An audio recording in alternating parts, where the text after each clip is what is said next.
Today's show is brought to you in part by Liquid Web. Look, there's a lot of choices out there when it comes to hosting your WordPress site, but Liquid Web is the managed WordPress partner you've been waiting for. Whether you're a business owner, an agency, or a freelancer, Liquid Web has you covered when it comes to performance, uptime, and ease of site management. And one of the things I love most, if your traffic spikes due to you going viral on the internet or any other reason, they're not going to use that traffic to charge you more. The price is the price you pay, period. If your website makes you money, use Liquid Web. They've got your back. Now they're offering a special deal to listeners of this show. You can save 40% for 4 months of hosting when you use the code OfficeHoursFM over at liquidweb.com/managedwordpress/officehours. Welcome to Office Hours FM. I'm your host, Carrie Dills. Today's episode is number 7 in a series that's meant to give you a complete experience of taking a project from cradle to a successful launch. By bringing together successful freelancers, thought leaders in digital, and people who've ranged from freelance to enterprise, we've curated the best advice from the most relevant point of views to help you succeed. I've got 2 special guests with me today to speak specifically about contracts. Who loves contracts? The first is a podcast repeat and fan favorite, Karim Marucchi. For the past 20 years, he's run startups, taken companies public, managed mergers and acquisitions, and led professional service organizations around the globe. Today, he's the CEO of Crowd Favorite, a digital service agency for Fortune 500 companies. I've also got first-time guest Rian Kinney joining me on the show. She's the founder of the Kinney firm, is a licensed attorney, a legal consultant, and an author with experience in market and business strategy. Today, her firm represents and advises founders in business of every size across industries in the areas of corporate formation, copyright, trademark, e-commerce, as well as strategy and long-term planning. So both Kareem and Rian have deep expertise when it comes to writing bulletproof contracts for your projects. They've also got some great advice to offer about how detailed or not detailed to get in these documents. We're going to take a quick moment to hear from our sponsor, and then we'll get into it. This part of the show is brought to you by SiteLock. Attention all website owners. Do you know the average website experiences 22 attacks per day? That's more than 8,000 attacks per year per website. Are you confident that you're protected from these constantly evolving threats? One way to find out is to get a free risk assessment from SiteLock, the leader in website security. The SiteLock risk assessment analyzes hundreds of variables and calculates a website's risk of being compromised. Using this information, the SiteLock team of security experts work with you to help ensure that you're well informed and can make proactive decisions about the security of your website. Visit sitelock.com/officeHoursRisk to get your free assessment today. You can also just call 888-878-2417 to get that free assessment. And now, on to the show. Hey guys, welcome to Office Hours. It is such a pleasure to have you here. How are y'all doing? I'm doing fantastic. Happy to be here. And I'm doing great too. I'm talking to you one of the few times from Redondo Beach, not traveling, so I'm happy. Wow. Well, I am honored that you decided to be at home for this very important episode. Kareem, I know that you've got a ton of experience in the enterprise world and dealing with client services there. And Rian, so I'm excited to have you on, Kareem. But Rian, I'm really excited to have you on as an actual lawyer to shed some light on some things for us regarding contracts. I'm guessing, do we need to do the legal disclaimer thing? Absolutely. Being an attorney, we have to start out with the fun legal disclaimer. I am an attorney, but not necessarily the listener's attorney. So if they have any specific questions, they should absolutely contact an attorney in their area. This is for informational purposes, but I hope to answer and clear up a lot of general contract questions today. So let's say that, Rian, I decide to sue you. I'm just kidding. I would never ever do that. But bring it. No, you would totally eat me up in court. So we're talking about contracts. Is it possible to be sued for a poor contract or something not being written correctly? Absolutely. The question I get most often is, can I be sued for this? And the answer to that question by any client at any time, 100% of the time, is yes. You can be sued at any time for any reason. So the the purpose of contracts and the disclaimers, the privacy policy, terms of use on your website is really to limit the legal exposure and liability, to put your most professional foot forward. So they know that you have a strong legal team, you have strong contracts behind you, so you're less likely to be sued. You're not incentivizing them to do so. Gotcha. Well, as a person just starting out in business or a young freelancer, like it's sort of overwhelming to know what you even need to do. So I'm excited to kind of dig into that in this episode with you.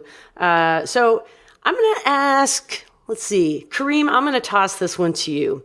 So when it comes to a contract, you might also hear other terms thrown in there like proposal or statement of work, a master service agreement.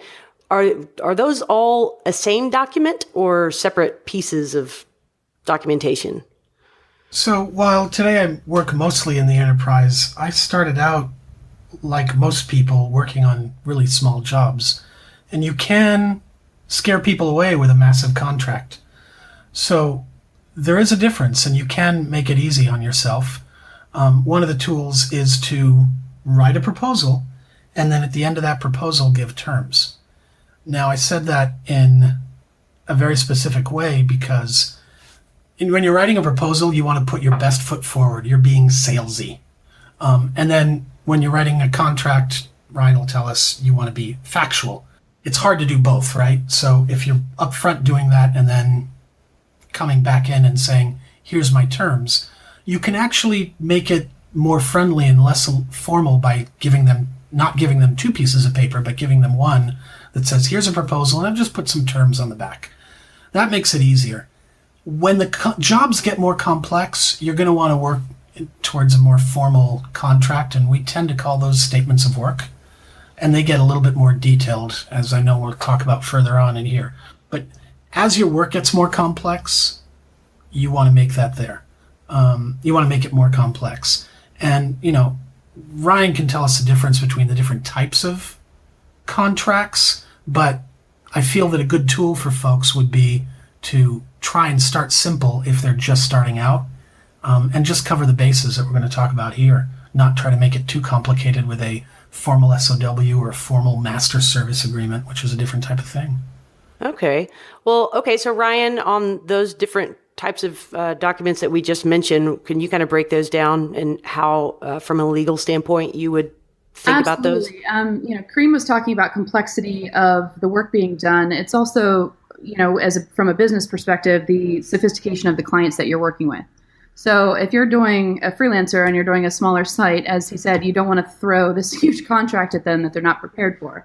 And that's also finding the right attorney for you.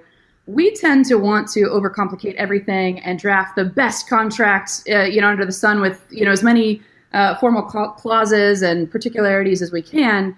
That's not always the best business decision. So when you're looking at these different types of contracts, they're actually all can be contracts. A proposal is the less formal, and you can absolutely have it as an estimate or a quote, dealing more with the sales aspects. You can also throw terms on the back end. But what you want to do, a contract is really an offer, an acceptance, and a meeting of the minds. So when you're drafting your proposal, you want to have in mind, is this something that I want the client to be able to accept? Do I want this to be a legally binding contract?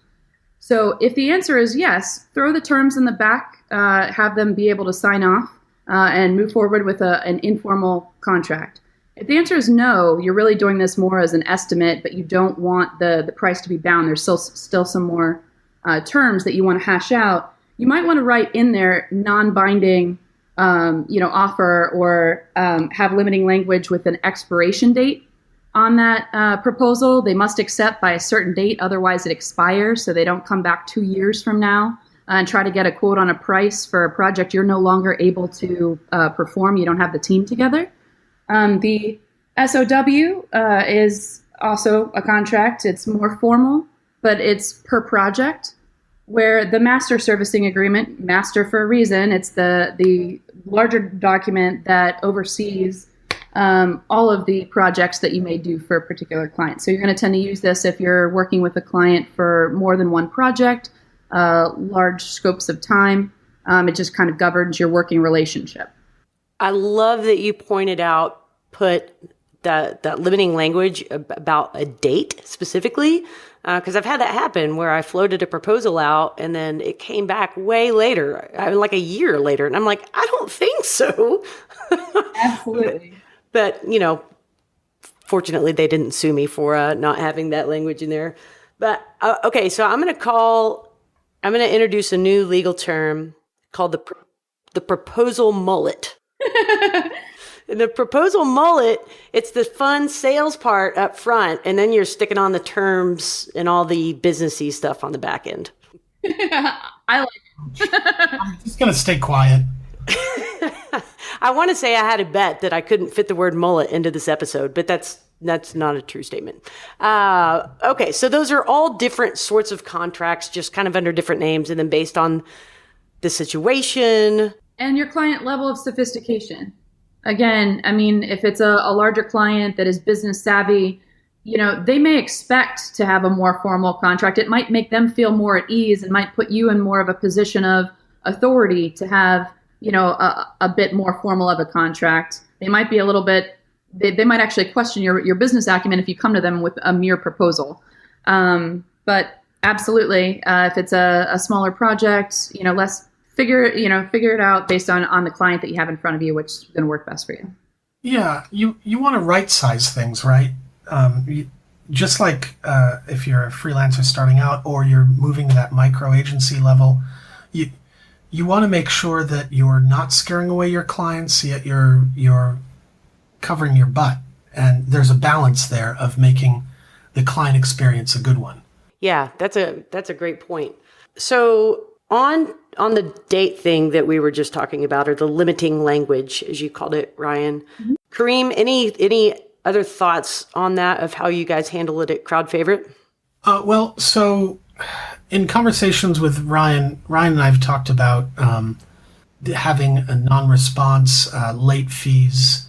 Rian, can you list out the 2 or 3 ways of limiting the client's accountability, and then I can dig in on what Crowd Favorite does? Yeah. So we were talking about, holding clients accountable. It's one thing, a contract lays out the roles and responsibility of both parties, and you're telling them, I'm going to provide, this website, these terms by this date, but a lot of it can be dependent on them getting you their logos, their deliverables, and they fail to get those to you in a timely manner or approve, different changes that you might make. That can effectively put your project on hold. And what do you do in that instance? So one of the things, we as attorneys employ is this silence by assent, where, if they don't get back to you in a certain amount of time, then it's assumed that they've approved the work, and, you can move forward with the project. So that's something that we put in the contract. If you fail to get back to us within 48, 72 hours, whatever you agree to, then the project still continues. Does that answer your question, Kareem? Yeah, and that's basically what we do at Crowd Favorite. Instead of doing late fees, which when you're negotiating the contract, the client is going to automatically want to negotiate on, what we end up leaning towards is having client acceptance language. And that client acceptance language looks something like this. We're going to give you 2 days to give us feedback on a deliverable.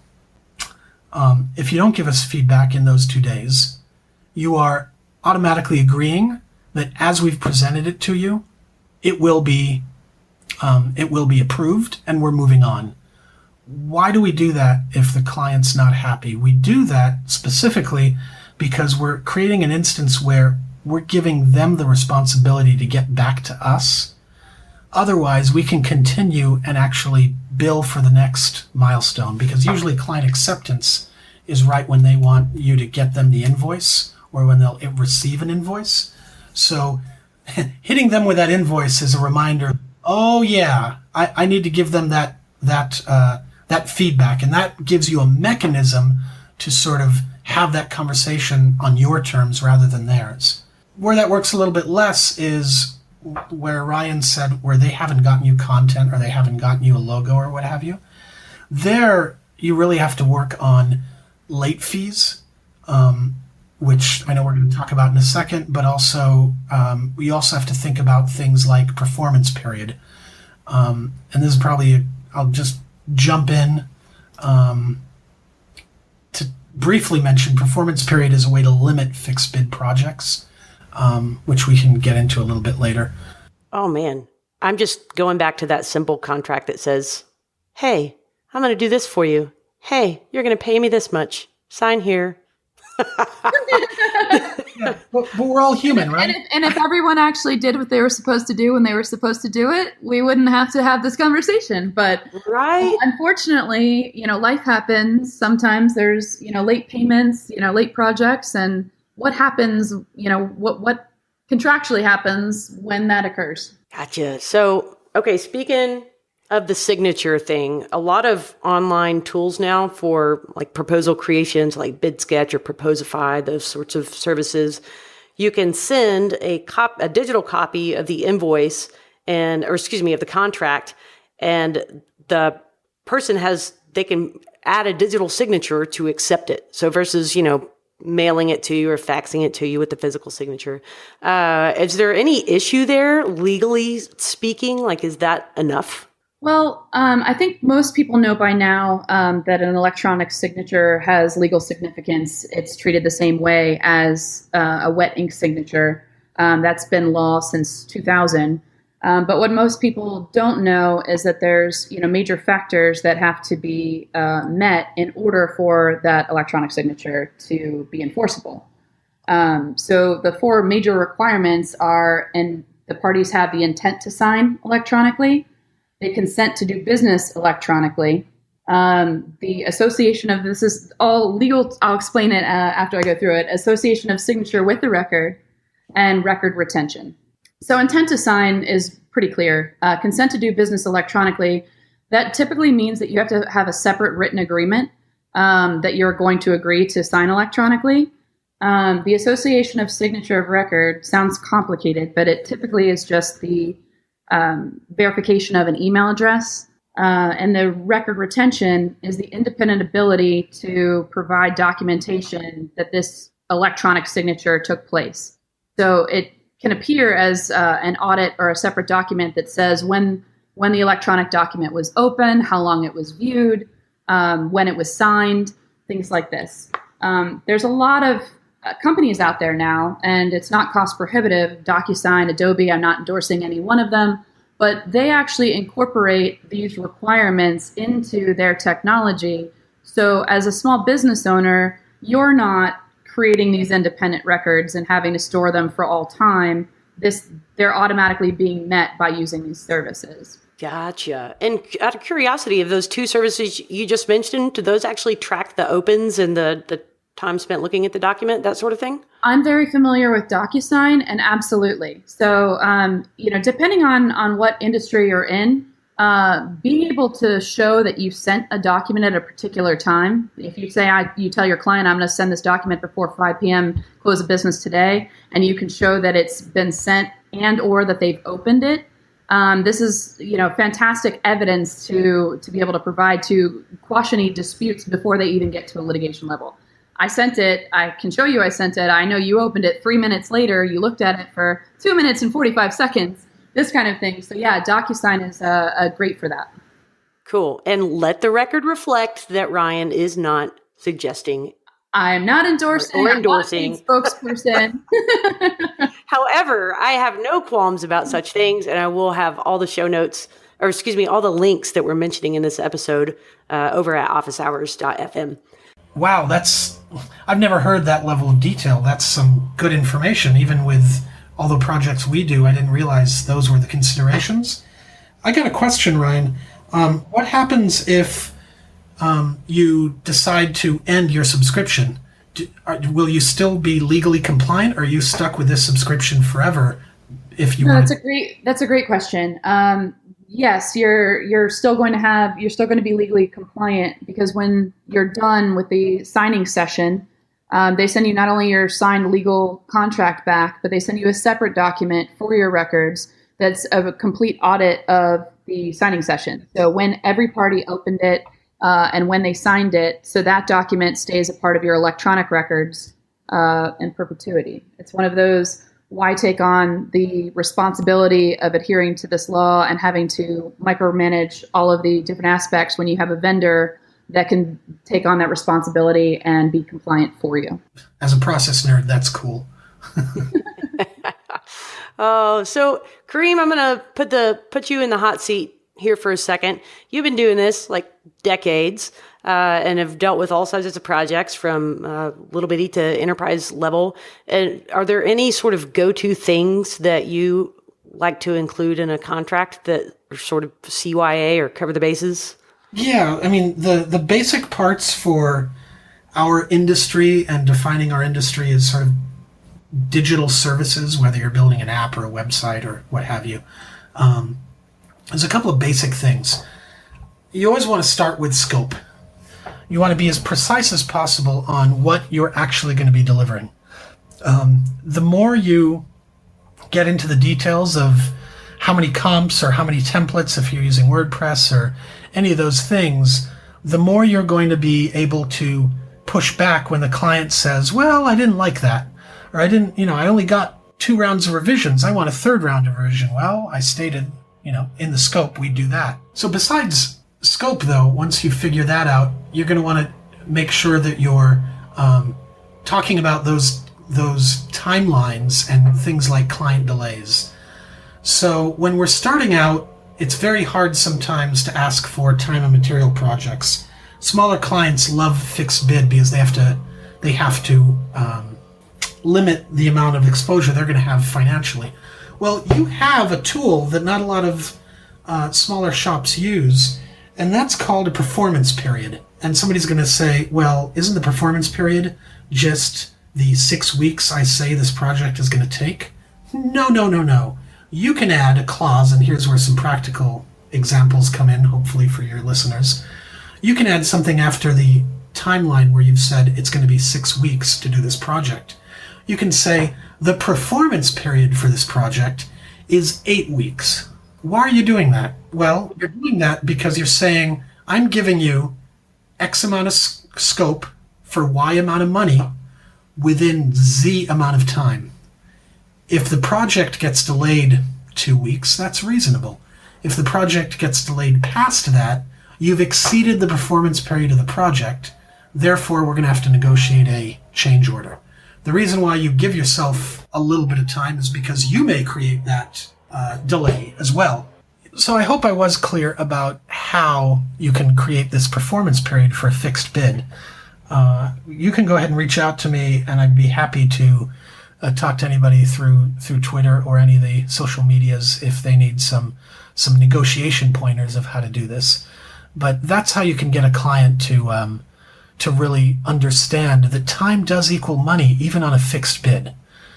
The last couple of things would probably be you want to make sure, an easy thing to do, and Rian might have a comment on this, is I put in a clause that says the total liability of the project can exceed the cost of the project.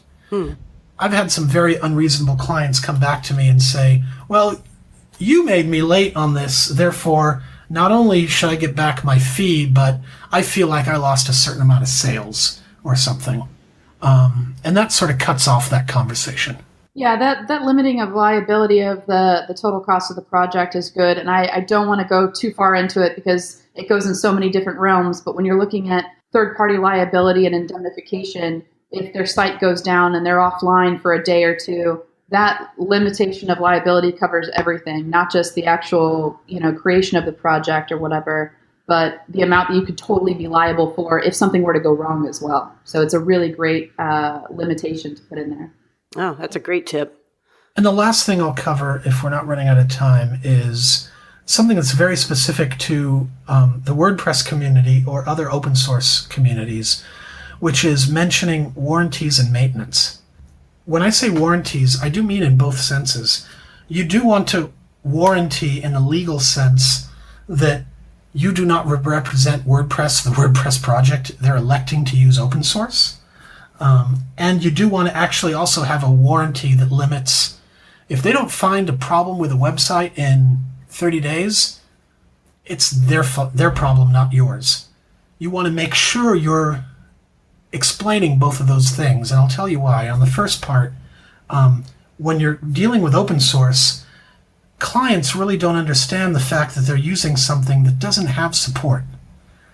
And they're going to come to you with a bunch of questions, or they're going to come to you and say, hey, you adapted this third-party plugin or module in Drupal and say, I need you to fix it. You need to understand, client X, that was broken by an update on your managed WordPress. So that's not warranted.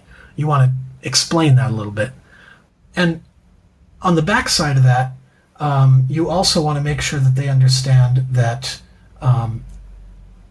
you're not legally responsible for if WordPress stops working. And the best thing to do there is not only use a managed WordPress provider for hosting, but also explain to them, hey, I'm delivering this project to you. It works in a fixed amount of time when I deliver it to you. There are updates to plugins. There are updates to WordPress. No matter what open source platform you're using, there's going to be updates. And that's not included. So if you, as a service provider, provide maintenance or provide a service contract, let them know about that up front, not after they've already signed the contract. Trust me, it'll be a lot better experience. So a lot of this is, and we teased about it earlier, kind of being the terms and the businessy side of things, but it seems like it's negative language or language that protects you versus protecting your client. And none of that's bad, but is there any way to sort of couch this in a nice language? So what I tell my clients is we're actually setting clear roles and responsibilities for both sides. It's neither positive or negative. It's just clear expectations. That makes sense. Kareem, any thoughts on that? Yes, she's absolutely right. That is the brass tacks of how, the rubber meets the road. I love those analogies, but those metaphors. But the bottom line is also, this is a sales process. Until they sign that contract, you're still in the process of selling things. And all of this, if they start putting their feathers up, the salesman as me is going to automatically say, all right, I can tell, some of this seems like it might be ruffling your feathers. I just want to point out that I'm trying to make sure that you have all the information. So I'm trying to set those expectations with you. If any of this is